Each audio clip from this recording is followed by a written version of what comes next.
Hey everyone, welcome to the Does It Hold Up News. I'm Adam. And I'm Emily. And not a lot happened this week, but there are some things we're going to talk about. But as first, let's start with that box office. Number one, no surprise again, is Barbie in its third week with $53,008,647, only a 43% drop, and a total now approaching $460 million domestically. Insane. Juggernaut. I don't know what can stop it at this point. In number two is Meg 2, The Trench, brand new to our list, with $30,002,735. Look at that. A brand new movie that I guess was sort of hyped. People were kind of looking forward to it. Comes $23 million short of something that's been out for 3 weeks already. Unbelievable. In third is Oppenheimer in its week 3 with $29,120,040, a 38% drop. It's made $229 million so far. That's really good for a movie that is 3 hours long and geared towards history buffs and an older crowd. I was going to say the exact same thing. In fourth place, also new to the list, is Teenage Mutant Ninja Turtles Mutant Mayhem with $28,007,544, but it has made total $43 million so far because this movie was released on Wednesday, not just the weekend. Might have hurt its potential. If it would have made all $43 million over the weekend, it would have taken the number 2 slot and had a chance to beat Barbie. Not sure putting it on Wednesday was a good choice. Yeah, I have no idea why they started doing that earlier and earlier releases. Very, very weird.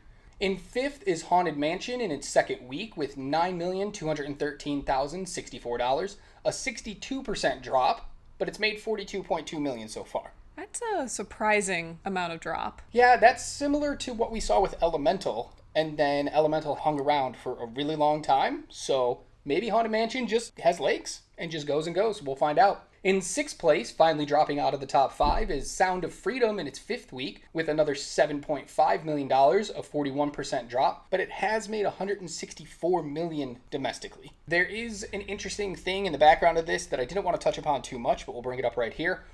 This was a Kickstarter movie that had a backer get arrested for exactly what this movie's about. This is a movie about child trafficking. And one of its backers, who put a good amount of money towards this movie getting made, has now been arrested on child trafficking charges. Do you think that's going to hurt their potential going forward? I don't know. We're going to find out.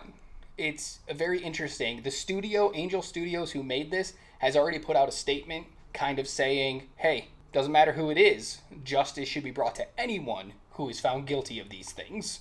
So they're kind of distancing themselves while also putting the right foot forward. I don't know. In seventh place is Mission Impossible Dead Reckoning Part 1 in its fourth week with another $6.6 million, only a 38% drop, and $151.2 million so far. It just keeps dropping. It does keep dropping, but we want to see those less and less drops as weeks go on. So a 38% drop, not terrible. If it can do that over the next couple of weeks and put in another $5-6 million every week, it could reach that $200 million mark. In eighth place is Talk to Me in its second week with an estimated $6.2 million. I don't have the final numbers yet. They haven't released them. A24 usually takes a little bit extra time compared to everybody else. That's an estimated 40% drop, but it's taken in $22.1 million so far. Always good for a horror to do that well. We saw this. Yeah. What'd you think? I actually didn't care as much for it. I didn't think it was all that scary, and the idea was cool, but not well done. Yeah, we were going to put a review out for it when we saw it. I just couldn't bring myself to write the review.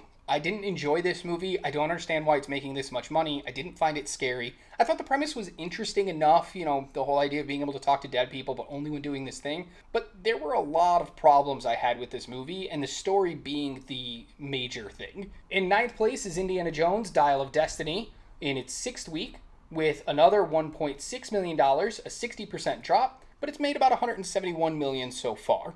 Not bad.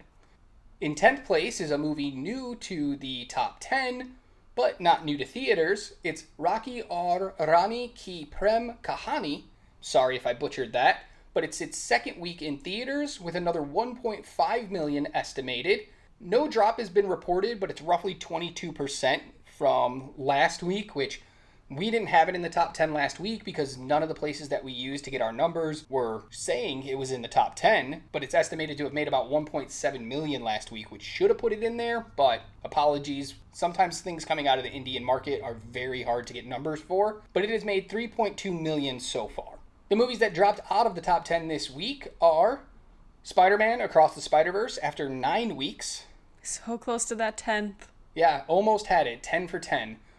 And also Elemental after just 7 weeks. And in our first story this week is all about AMC Theaters. The world's largest theatrical chain has reported some numbers for its second quarter, and they were pretty good. So Wall Street and all the analysts expected them to make about $1.29 billion in quarter two and lose 4 cents per stock share. But they actually posted a $1.35 billion revenue, and they saw an increase of 1 cent per share, which isn't a huge increase, but when you're estimated to go down or expected to go down and you get to go up, that's always a good thing. And that's a great thing for theaters just in general. Everyone was still saying that they were just dying, and to see them being increased is always fantastic. Wonderful. That's a 16% revenue increase over quarter two from last year. And last year during quarter two, they dropped 12 cents per share. Oof. So seeing a 1 cent increase over a 12 cent decrease, also excellent. This doesn't mean theaters are out of the woods yet. There's still a lot of problems. They're still seeing a little bit of a downturn compared to pre-COVID numbers. But this is a good sign that we're moving in the right direction, because this only includes one big hit, which was the Super Mario Brothers movie. It doesn't include the Barbenheimer phenomenon that we are clearly still seeing have its effects at the theater. So I'm not going to be surprised when quarter three comes in and still shows really good numbers. So fingers crossed, this is a good sign for AMC and just theaters in general going forward, because I, for one, love going to the theater, and other people apparently do too. I mean, we've been seeing an increase in people at the theater just in our own lives. Yeah, absolutely. When we go to see movies to review for you guys, we used to be able to be like maybe 1 of 5 people in the theater, and lately when we go to new movies, it's pretty packed. Yeah. It's a good sign. Up next, we have Marvel news, but more specifically the VFX artists that work on those movies and those TV shows. So the real heroes. Yes, pretty much everything you see is created by these people. No. So on every movie set that is that big of a production with that much VFX, they always have on-set VFX artists that kind of like draw things out in real time or do a lot of the prep work before post-production starts on all the VFX. These people have filed for unionization with IATSE, which is the union guild that a lot of people, stunt workers are through it, makeup workers can be through it. There's a bunch of different subcategories of IATSE. Mm-hmm. They have officially filed to become a union. Smart. This is big. Yeah. VFX artists haven't had a union or been majorly unionized since like the 1970s. And so we've heard a lot of stories over the last couple of years of these artists being overworked, underpaid, put on ridiculous timelines to get stuff out. It's why we've seen a drop in quality over the years on Marvel movies. And Kevin Feige, who's the head of Marvel Studios, even admitted as much. He basically said, we're going to take a step back and we're going to give them time to get this stuff done. Maybe he saw the writing on the walls, because now they're going to become a union. They have to get a certain amount of members to vote yes. IATSE has to accept them as a union, but there have been tweets out from both parties saying, we will vote yes to be a union, and IATSE says, we will welcome you with arms wide open. They honestly deserve it. Like I said, they're pretty much the true heroes of the Marvel universe, since a lot of what makes Marvel so special is that visual effects. And I wouldn't be surprised to see not only them getting accepted, but this just expanding to back of the house VFX as well. This is definitely going to have a domino effect where you're going to see a lot of the VFX artists starting to unionize in their own way, and this can actually affect a lot of other things. I wouldn't be surprised if now this group of people made it okay for other groups like PAs who are overworked and underpaid as well to kind of form their own idea of a union and become something bigger. We're going to see a big shift here, and I think a lot of that is stemming from, one, these guys forming a union, and two, the strikes that are currently happening. A lot of other people on sets are starting to go, maybe that's a good idea and we should do that too. Yeah. So it's going to be interesting to follow along. It could take a while. Don't expect them to get a union within the next 2 weeks. It takes a lot of time, a lot of paperwork, everything. But it's going to happen, and this will not be the first in the domino of VFX artists to join. Good for them. I fully support them. Get your money, get your benefits, get all of that. Yes. Be appreciated for the wonders that you are. So next up is a really weird news story about Jamie Foxx. So he was hospitalized a little while back, and everybody was really worried for him. He made it out okay, recovered from what he dealt with, came back, and everybody was super happy. But now he's back in the news, and it's not for a good reason. So just a few days ago, he tweeted out, or he didn't tweet out, I'm sorry, he put it on his Instagram post, a now deleted post, where he said, quote, "They killed this dude named Jesus. What do you think they'll do to you? Hashtag fake friends, hashtag fake love." Okay. This caused a stir. A lot of people are claiming that this is very anti-Semitic, and people are having problems with it. He's getting drugged through the mud right now. But he did have a couple people back him on this. David Krumholtz, who's a very prolific Jewish actor, just responded to it saying, "Hey, I'm Jewish, and I completely understand what you're saying, and I think it's a big leap to take it to anti-Semite." And it's like, maybe not. Jennifer Aniston liked the post, but she has now officially released an apology just for liking the post because people thought she was agreeing with it. And Fox has issued an apology. It wasn't a great apology. It was more like, I'm going to explain myself, and if you took it a wrong way, sorry. Yeah, it was very insincere. There's a picture of it up on screen right now so you guys can read it. But it was just basically saying it was a personal post that he was making about a friend that betrayed him, and maybe his word choices weren't the best. Do you think, Jamie Foxx, that maybe talking about how they killed Jesus wasn't the best word choice? I wasn't there. I have no idea why he put this in a post, why he felt necessary to use those words and to put it out for the world to see instead of, being a grown-up and addressing your friend face to face. Probably would have been a lot better at this point. But yeah, he's getting drugged through the mud. I don't know. Thoughts? Gotta be really hard to be a celebrity where everyone knows everything. They look at you like a hawk. And so when you make mistakes like this, it is blown up like crazy. But I do think this was just not a good choice for anyone to make. Absolutely. My thing is, regardless of what your intent was with that post, it's wrong. Period. It doesn't matter if you meant it in the way people are taking it or not. It's not anything that should have ever been typed out and sent by you or your PR people, whoever did it. Just a bad choice. And your apology felt very insincere, and I imagine a lot of people probably didn't accept it. But let us know in the comments below what you think about the tweet or the Instagram post that Jamie Foxx made. Do you accept his apology? Do you even think it was offensive in the first place? Let us know in the comments below. Some short little news nuggets here is the Suicide Squad. 2016's Suicide Squad. Not the one from James Gunn, but David Ayer. David Ayer sent out a tweet. Are we calling them tweets anymore? I know Twitter has changed to X. That's the name of the app now, is just the letter X. It's just always going to be tweets. So he sent out an X about his movie, saying that his is far superior to what we actually got in the theatrical release.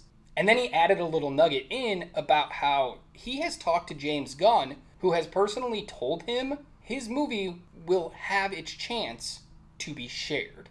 You'll get your time in the sun. I don't know exactly what that means, but fans have been asking for the Ayer cut for years. I mean, since 2016, basically, when we found out that David Ayer had a director's cut, people have been clamoring for this movie. Well, we saw what happened when Snyder's cut was released. It was insane. Even though it was 4 hours long, people flocked to HBO Max at the time Yeah. to watch it. So it's got a market for it. If people are clamoring for it, they're gonna probably watch it. Yeah, so usually these rumors are shot down pretty quickly by either Ayer or Gunn or whoever at the time. But this is the first time they've kind of given some hope to fans of that it might actually come. And I think the perfect time would be 2024.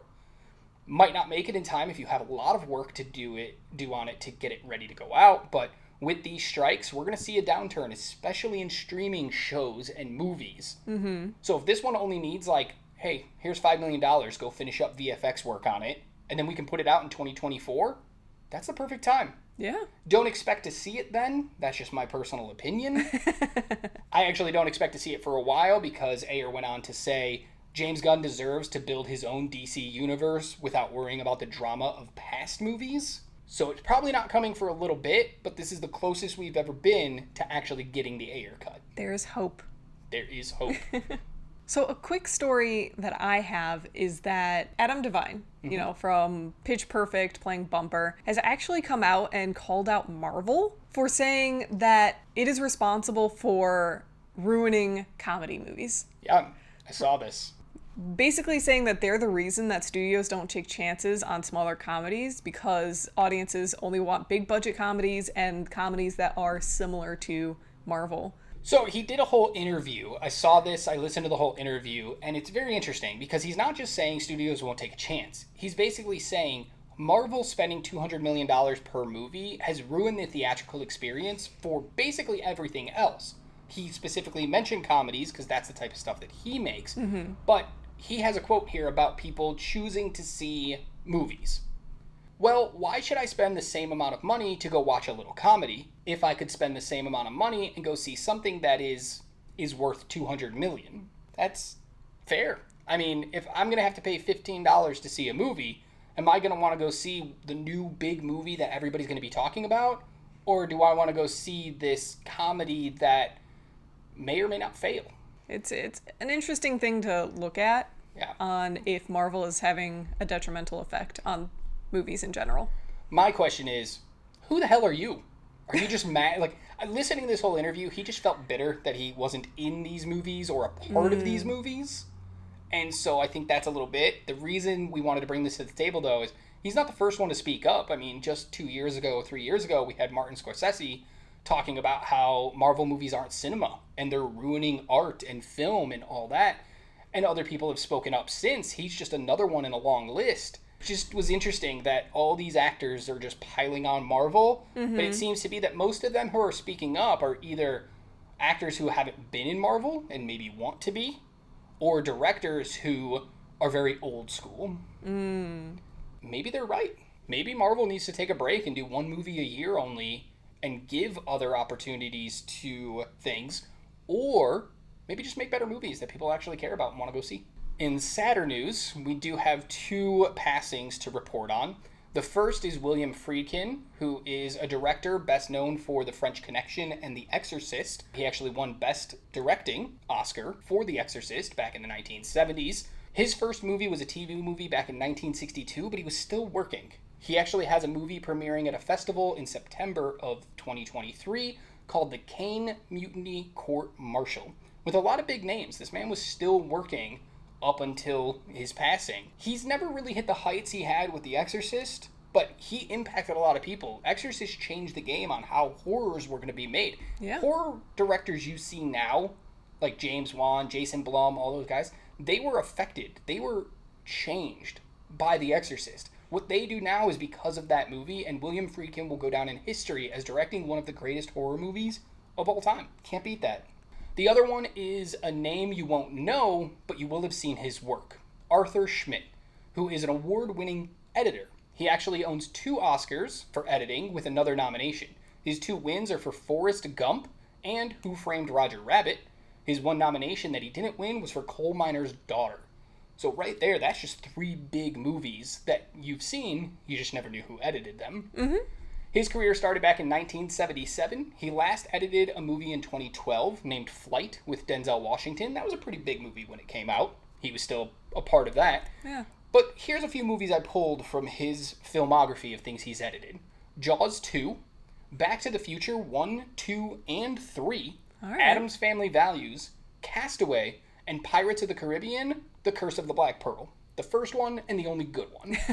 Hot takes. That's insane. You Yeah. have seen this man's work so often and never knew who he was. Yeah, that happens a lot in the film industry. It really does. It's sad, and I wish it didn't, but what are you going to do? We can at least pay our respects now to a man who is basically a legend at this point for the movies that he's worked on. Yeah. They will both be missed in the film industry, and our sincerest condolences to their family and friends. And as always, we're going to finish up with new movies that are coming out this weekend. First up is The Last Voyage of the Demeter, which is basically Dracula on a boat, starring Corey Hawkins, who you might know from In the Heights and a few other things. We're going to see this. We have tickets to see it. We're going to see it Thursday. It's opening day. We may or may not have a review out for this. This is a movie I just am interested in, and I want to see. Interesting, Coraline, the stop-motion film, is coming back to theaters. I've been seeing a lot of that recently. So it's not coming this weekend. It's actually going to be August 14th and 15th, which is Monday and Tuesday, but it's getting a remastered re-release. But they are adding something to it. After the movie, if you hang around, you're going to see on the big screen a bunch of behind-the-scenes stuff from Laika, the creators of the movie. You're going to see members of their team show you outfits, costumes, puppets, how they put things together, and give you a real in-depth dive into how this movie was made, and see things that didn't make the movie. That's actually really interesting. Stop motion is just fascinating. Yeah, so I might go see it just to see this extra footage. Yeah, I'm just coming halfway through the movie. I've seen you about 7 times. Yeah, I've seen you a whole bunch. I don't need to see the movie. Just want to see the extras. And these are being reported as not extras you could have found on like the Blu-ray or the DVD or anything like this. This is never before seen footage of the making of Coraline is going to be played after the movie. So if you're a big fan of Coraline, maybe it's something worth checking out. Yeah. For streaming, we have a movie coming out called Heart of Stone, coming out Friday, August 11th on Netflix. This is a movie that stars Gal Gadot, and she's an agent named Agent Stone. Classic. A terrible name, but that's okay. She is the only person in the world that they can turn to when an all-powerful item might fall into the wrong hands, who will use it to destroy the world, I guess? Why is it always just one person can save the day? She's the only one. She's the only one. It's a big action movie. Netflix has had a pretty good string of action movies lately. Ones that may not be the best, but they're a lot of fun to watch. Hopefully this can slide right into those. Yeah. And we're going to be asking ourselves the question again of maybe this should have been a theatrical release.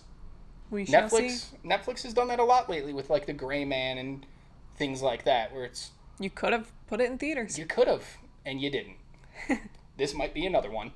And the last one to talk about is Asteroid City. If you didn't get a chance to check out the new Wes Anderson film while it was in theaters because you were too busy spending your money over at Marvel movies, well, then you can check it out on Peacock this Friday, August 11th. It's going to have its premiere there. That's it. Thanks for watching the Does It Hold Up news. We'll be back next week with more insights to the world of film and television and news stories that are happening over there. Until next time, just remember you're a legend, so be good to yourself, but more importantly, be kind to others, and keep watching movies. Bye.